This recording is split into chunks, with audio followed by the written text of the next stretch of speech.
Welcome to another ClearPoint Unlock Podcast. My name's David Shepherd. I'm the General Manager of Software Engineering at ClearPoint. I've been with ClearPoint for about 18 months, and I look after a number of our software engineering teams across our mobile and web and test automation, as well as some of our back-end technologies. And included in that portfolio is I'm the GM sponsor for the Okta partnership. My own background, my experience, I spent a number of years looking after software engineering and IT operations, disaster recovery, some risk management work at Air New Zealand. Worked there for a number of years with some quite large teams into the senior leadership team. So have some experience of some real world large customer bases. And the topic of today's podcast is about customer identity. And alongside me, I've got April George from Okta, and I'll hand to you, April, to introduce yourself. Thanks. So I'm April George. I'm a Principal Solution Engineer at Okta. I've been at Okta about 3.5 years, but I've been specialising in identity for about 17. So any identity product out there, I've probably touched it, I've probably deployed it. And so customer identity is definitely one of the passions that I've always sort of had. And so I'm happy to be here to chat to you today. Great. So I guess to start, it'd be great to just talk about the what, the solution that a lot of customers need is customer identity. That's evolved over the years from our experience. Keen to understand sort of from your experience what you've seen around how customer identity has evolved and into the cloud. Yeah, I think I've got a pretty unique view actually. When I started in IT, it was sort of at the boom of the internet era, which is where all of this sort of originated from, right? Everyone was used to doing their transactions face-to-face. And then as we've seen over time, there were more and more platforms that grew out of the internet age. And what we've found is users are wanting more of a face-to-face experience or a sort of more modern experience from a digital platform. And so what that's really given us the opportunity to do is use customer identity to personalize online experiences. Right. And we're finding companies are realizing that and trying to use that as a differentiator to help them either reach more of their target audience or identify key opportunities with the audience they already have. And identity and understanding who is interacting with your platform is really the key driver to that. And underneath that sits identity. So it's really had this sort of genesis from interactions we always had day to day. Yeah. We've just moved it into a more digital age and a more sort of human interaction.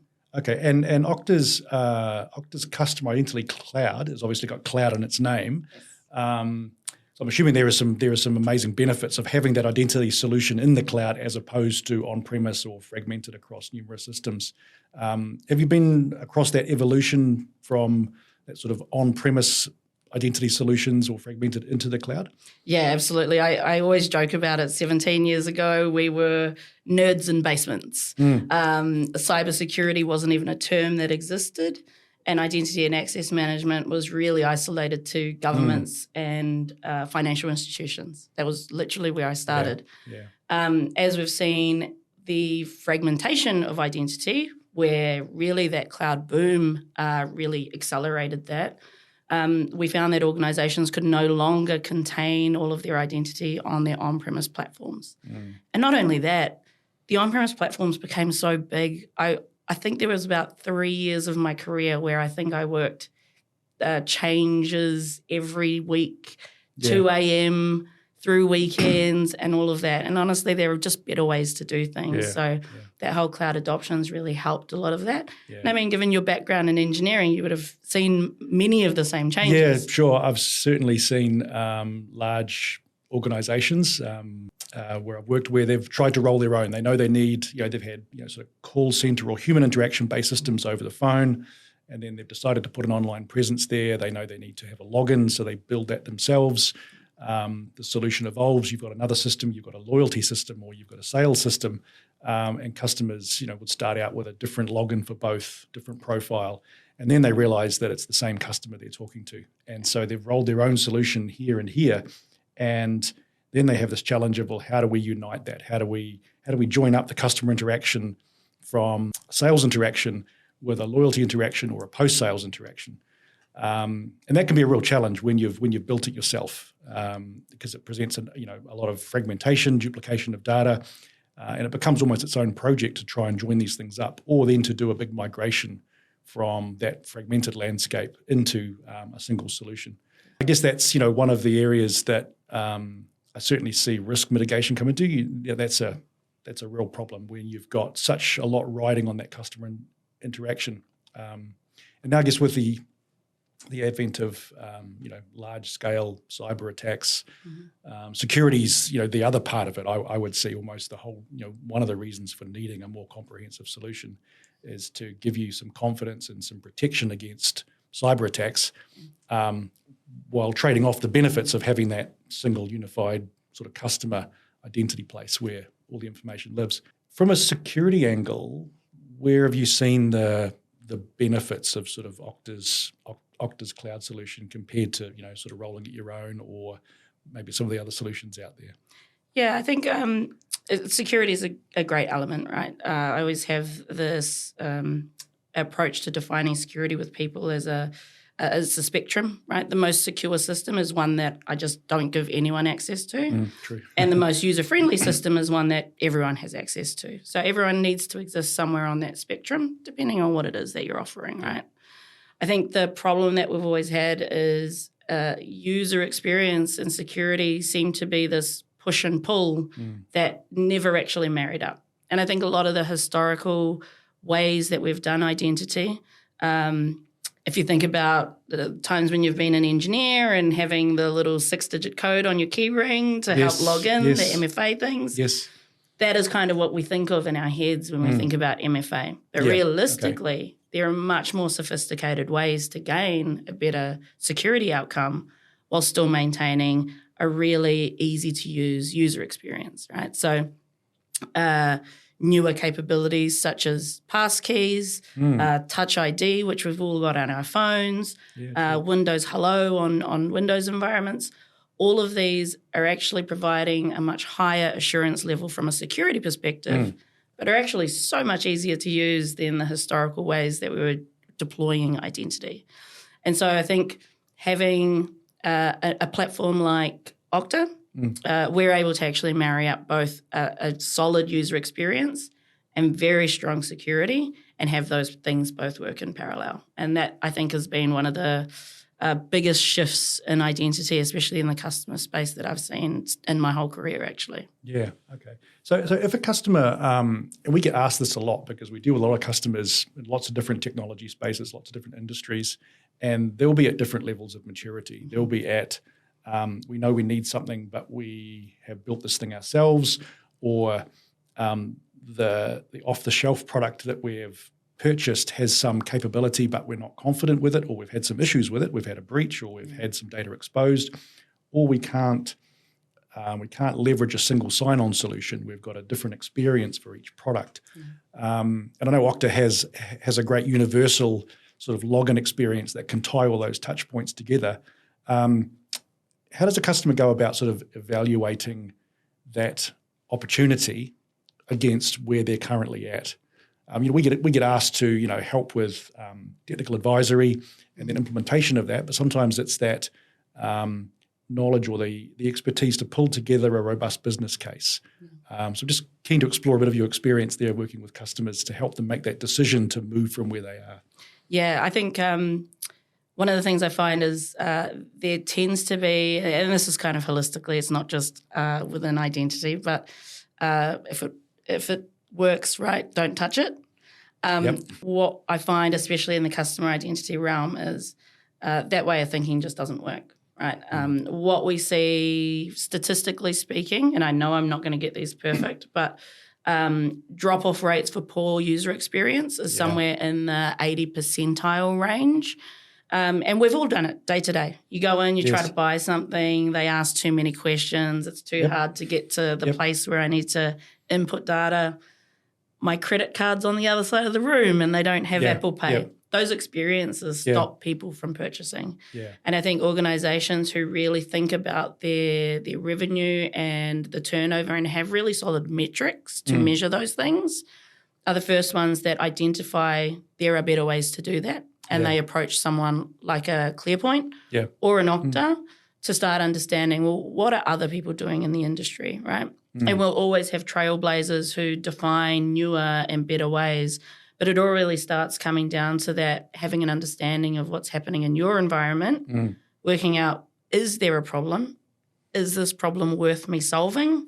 And then what is it going to take to get there? Yeah. Okay. Do you find as well when people approach you and ClearPoint that they come with those metrics predefined, or are you helping them also kind of structure the thinking? It depends really. It depends on the maturity. If they've been down a path where they've tried to do this and they've measured it and they've had some issues. When I say issues, what I'm normally meaning is some sort of breach. Sometimes they don't really want to explain or disclose all of the problems that they've had. So sometimes they come along with a metric which says, we never want to be in that place again, and that's all you've got.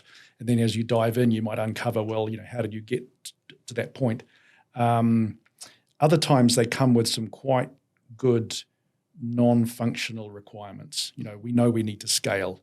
We have this sort of use case, and I'm thinking back to my airline experience, but also we have some quite high volume customers and sometimes quite peaky volumes where at a certain time of the day or the week, they know they're going to get a certain predicted load, whether it's running, sort of dairy auctions or whether it's running other sort of online retail sales, which can be quite sales driven.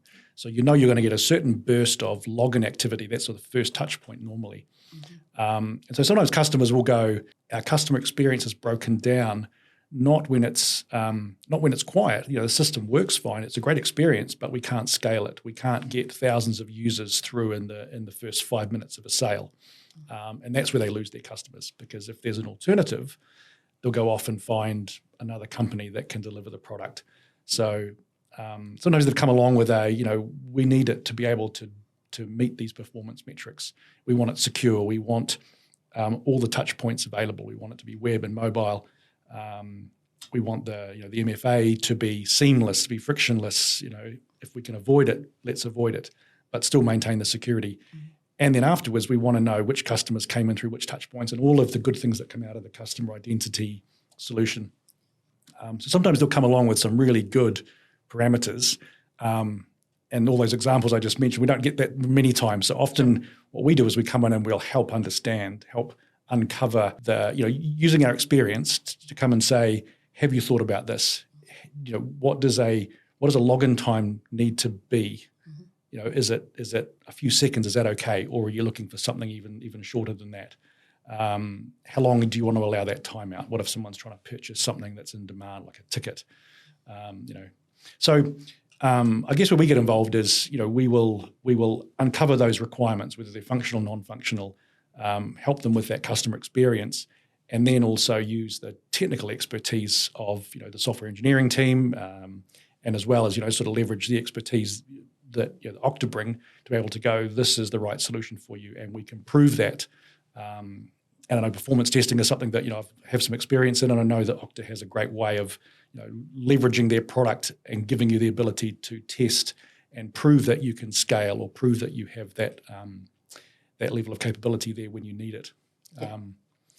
So yeah, it's the partnership works really well because there's a lot of that experience of the product and use cases that we might not see very often, and then often we'll get use cases where we'll go, I wonder if Okta's a good fit here, and then we'll have that conversation and we'll explore whether it's the right solution through a proof of concept or a pilot or something where we can actually go, okay, we've got some confidence that if we write the full business case here, we know this is going to stack up and we can put some certainty around it. Yeah, I've experienced a very similar thing. Obviously, grew up in New Zealand, been living in Australia for a while. That's where a lot of my career has been. So I've always had a pretty limited view of identity across the globe. Obviously, I'll go to things like conferences over my career and things like that, but my job has primarily been focused in ANZ. And I think what Okta's really allowed me to do is actually get a global view on implementations and use cases globally, which I can actually bring back and provide yourselves and provide other organisations in New Zealand, because it's that classic case of you don't know what you don't know. Absolutely, and ClearPoint, while we'd love to be, a global consultancy that plays in all parts of the globe, that's in our long-term roadmap, but we have a good footprint in New Zealand. We've got some great relationships in Australia and a few more offshore, but leveraging that international experience. Is there anything from recent clients or recent trends you've seen overseas that you feel would be sort of the next thing that New Zealand customers need to look at? I know that's probably a hard question. I think there's a couple that have both been starting to be driven locally, have already been implemented. But what we're really starting to see is more and more digital identity. Actual identities provided by government agencies or very trusted as services to give you a stronger reference point for when you're either interacting with a new service, etc. So in Australia, for instance, we have digital driver's licenses. In Singapore, they have SingPass, which is sort of backed by the government, and it provides you a very strong mechanism to identify who a person is. And I think we'll just find that more and more. I have spoken to different transportation airlines, etc., and they're really starting to make steps into fully paperless travel, right? So no longer needing a physical passport in some locations and actually making that whole experience digital. That is all customer identity on the surface. Absolutely. And if you really start thinking about all the ways you interact with technology and online, underpinning all of that is really identifying who you are. And so I think that whole verified identity piece, digital identities, and having that owned by an individual as opposed to corporations providing like a social login that can easily be created anew.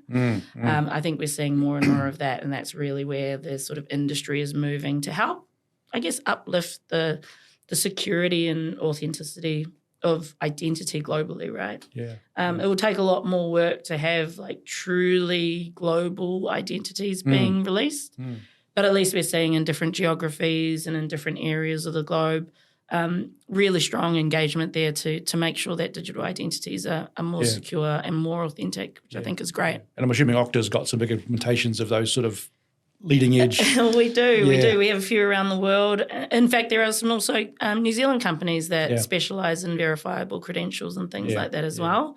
But we're definitely trying to help sort of pave the path to make it a more accessible option for organisations to use existing digital identities to prove out who their users are. I see it being used much, much more regularly in financial services, hopefully moving forward. And then also seeing more, I guess, ownership given to individuals to select who and what they share about their identity, as opposed to having my passport and driver's license photocopied and left at every organisation, right? True. I don't need that to happen. So giving power back to individuals to hold their identities as their own. Certainly there's a lot of, we don't see it too much yet, but I know from experience of working with things like GDPR requirements, digital privacy requirements that are now probably rolling into Australia, and New Zealand tends to follow suit, that, customers' rights to control their information, their identity, that they've given the organisation they're interacting with, or the ability to be forgotten if they decide, actually, I don't want any of my details with you anymore. Can you give it all back to me? Those are use cases that Okta has. Are they difficult things to implement? Are they out of the box sort of functionality? A lot of it can be out of the box. The identity piece especially. I actually don't find that being the hard point a lot of the time. The hardest part is actually the data. Right, okay. I mean, organisations store so much data about individuals. Excel spreadsheets. Yes, familiar with a lot documents, of those. embedded into emails. These are all data pieces and data points that if they contain individuals' information, they should also be part of those structures, right? So having access to understand where those pieces of information are, the tagging of who owns them is actually quite simple once you have a solid identity. But, I mean, coming back to sort of your points earlier, if you don't have a holistic identity engine involved, how are you going to find the right? Much harder. Exactly. There's no way of finding that source of truth. And so I think, to your point earlier, we kind of get a tap on the shoulder when there is a driving case, right? Like there's been an event that's happened. I have a new compliance regulation that I need to uphold. I've had a data breach. I've had X, Y, and Z. I think organizations can be much more forward thinking, but I mean, I've been in those positions as well. So I understand that you're generally fighting the fire that's in front of you. Yes, true. But there are definitely sort of platforms and organizations that can help you get a much longer view than what you currently know. Similarly, if you don't know what's happening out there, there's no way that you can protect against it, right? Yeah, absolutely. And so do you find on that topic of sort of customers coming to you, when they have identified that there is something going on, like what are the steps that you would usually take when they've sort of initialized that conversation? Yeah, I guess it depends a bit on whether they're a customer that we have a relationship with or whether they're coming to us. And again, they might be coming to us, they might be putting out an RFP and you kind of go, oh, that's an interesting timing to be putting that out. So if you can normally understand the motivation behind it, that really helps. Sometimes it's, we know that we're at the end of the life of what we currently have.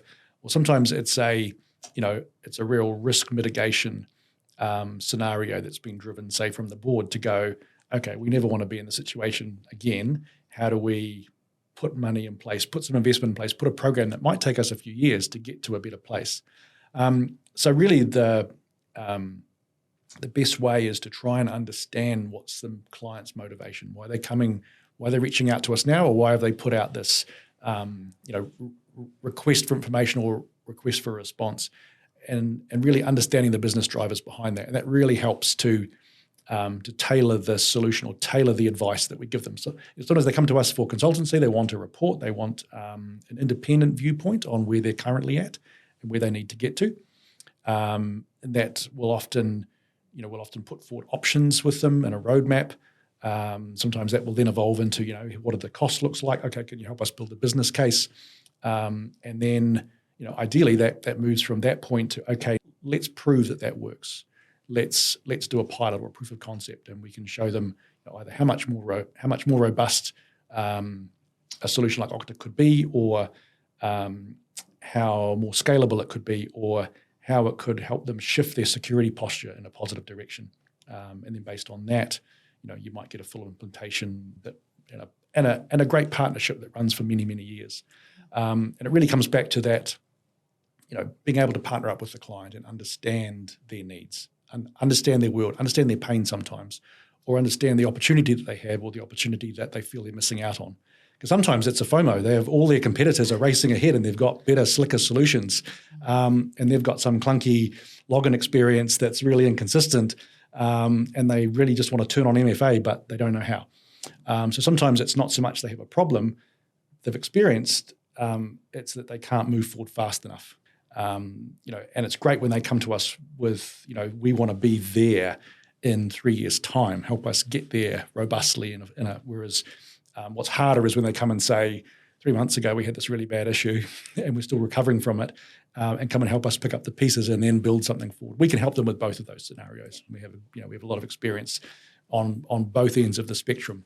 And, we leverage our partners quite heavily in that situation, and obviously Okta key one of those. So I actually really like that about the partnership between ClearPoint and Okta. Obviously, Okta being a large global organisation, New Zealand and even Australia actually can just seem like a small blip in a much larger piece. But having ClearPoint provide a longer-term view of what customers need and where they're going helps myself, my peers, actually start presenting these ideas back to product, right? Yeah. And so having that partnership and relationship where the conversation is free-flowing, we get insights from the market that we can pass back to make our products better for everyone else, and vice versa. We can also pass back insights that are going on in the organisation or insights that we're seeing to help you inform your customers as well. Yeah, no, great. And it works both ways. As you said, we can, we'll often see opportunities where Okta might not have had had an opportunity to pitch for the work whenever it came up 5-10 years ago, or whether it was Auth0 in its old days. There's a lot of companies around that have maybe started out with the Auth0 product, or they've started out with a self-service or a free tier of Okta, and then gone, okay, now we don't know what to do. We've outgrown this, but we don't know where to go next. And that's where, obviously we bring in our combined experience to come up with a great solution. So if I was a customer and I know that I need to do something new or maybe I've started implementing, when do you think the best time for me to approach ClearPoint would be along that journey?